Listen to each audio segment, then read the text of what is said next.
I'm Chris Orr. I am the Director of Art and Digital Marketing at PBS Reno. Anybody who ever has to fulfill an assignment or create anything has that blank page fear, because you do have those days where you just are staring at a blank screen, a blank page. If you don't take the time to be afraid of the blank page, that fear doesn't develop. So much of the design work we do has to have so many different purposes. So I always look at something as how versatile can I make it? So whether it's a logo or a look, what's it gonna look like in print? How's it gonna look on screen? How's it gonna look on a website? One of the things that I'm very proud of is the fact that we have been able to maintain a really strong digital presence for the station because we create a lot of content.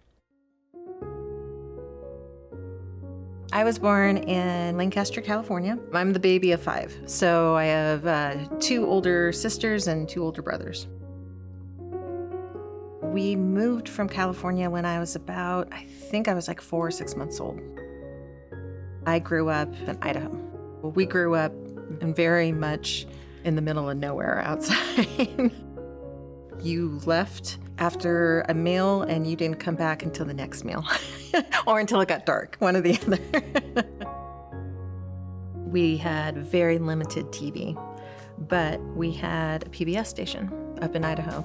And so I grew up watching PBS, and specifically, I remember watching Joseph Campbell. And I was homesick from school. I think I was like 1st or 2nd grade. And I had never heard the Greek myths. And I played sick for at least 2 more days just so I could watch more of the myths. I didn't read until a little bit later in life, as a lot of people don't realize I have a learning disability. And once I started reading, they had a really hard time stopping me. So Mom would force me to put the library book down and get outside. I thought I was going to be a writer. I was fascinated by how somebody could craft a story. We moved to Reno when I was in high school. I went to the University of Nevada, Reno. When I was in school, I realized that the chances of me being able to feed myself as a writer, especially a novelist, were probably pretty slim. I went into journalism. I wanted to do something that I knew was important to the community and made a difference. I worked at the Sierra Arts Foundation for a couple of years. In that time, they produced an art publication, a magazine.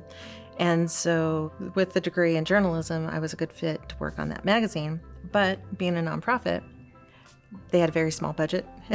So I not only got to use my writing skills, but I learned graphic design. And I learned graphic design pretty quickly on the job.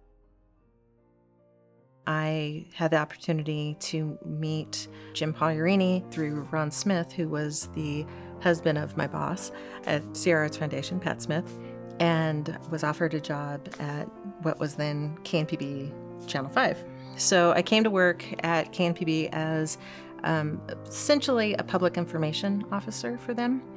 And I was here for a little less than a year and left. I was offered a job at the Pioneer Center for the Performing Arts.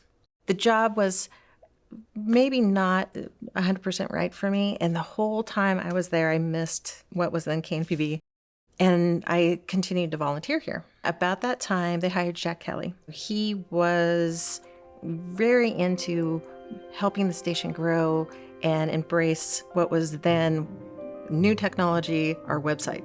And so he created a position of the first dedicated web designer at the station, and I applied for it, even though I had, at this point, never done any web design. I was offered the job, and I was so excited to be back, and I had about 3 weeks to teach myself how to write in HTML code, and hand-coded all of our first real designed web pages. My grandpa was a rancher and a pretty simple kind of guy. If you had told him what my title was, whether it was web designer or director of art and digital marketing, he would have had no clue. He got the opportunity to watch a few of the Wild Nevadas, and he understood what I was doing. He was so impressed that I was making TV, whether or not he understood anybody even watched it. Specifically an episode where we visited Death Valley. Scotty's Junction is where State Route 267 meets up with the highway, and it serves as one of the main gateways into Death Valley.